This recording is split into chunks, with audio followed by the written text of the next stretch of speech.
पुण्यामध्ये साई समितीचे अध्यक्ष श्रीनाथजी भीमाले साहेबांनी जे ओव्हरहेड्स केबल ज्या बेकायदेशीर पद्धतीने बांधल्या गेलेल्या आहेत त्याच्यावर ते काम करतायत आणि अतिक्रमणावर पण ते आज चांगल्या प्रकारे काम करतायत, त्याबद्दल मी त्यांचं कौतुक करतो आणि मी त्यांचा सत्कारही करतो। दुसरी गोष्ट, येत्या काळामध्ये अनेक अनधिकृत बांधकामं मी दाखवणार आहेत, त्यावर पण भीमाले साहेब कारवाई करतील हा मला विश्वास आहे। ओके, धन्यवाद साहेब, धन्यवाद, थँक्यू। आमचे मित्र संतोषजी पंडित गेल्या अनेक वर्षापासून त्या शहरामध्ये यांचा वावर खूप मोठ्या प्रमाणात चांगल्या ठिकाणी असतो।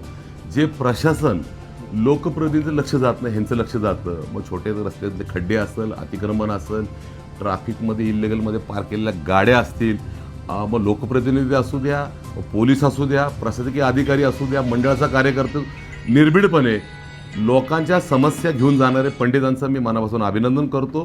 तुम्ही काही पण सांगा, आम्हाला काय वाटणार नाही, उलट त्या तुमच्या माध्यमातून आम्हाला कळालं ते लगेच आम्ही काय करू, ठीक आहे, इमिजिएटली अंमलबजावणी। आता आम्ही इलिगल केबलचं चालू केलंय, रस्त्यावरचे होर्डिंग काढतोय, अतिक्रमण काढतोय, बेकायदा बांधकाम आहे त्या ठिकाणी करतो। दर स्टँडिंग कमिटीला माझ्या मंगळवारी मीटिंग सुरू झाली तर मीटिंगमध्ये पहिला माझा बटन दाबून प्रश्न असतो, हे होर्डिंग किती पाडली, कारवाई कुठे केली, केबल्सवर काय कारवाई केली, त्याच्यानंतर माझी स्टँडिंग सुरू होती। मी सुद्धा एक लोकप्रतिनिधी, पण मला चांगलं काम करायचं, स्वच्छ पुण्यातल्या सगळं स्वच्छ क्लिअर करायचं, जी इलिगल गोष्टीत आहे तर नक्की तुमच्याकडचं पुढच्या काळात तुम्ही फोन जरी केला, माझा नंबर अक्षय, माझा नंबर त्यांना दे आणि मला फोन करा।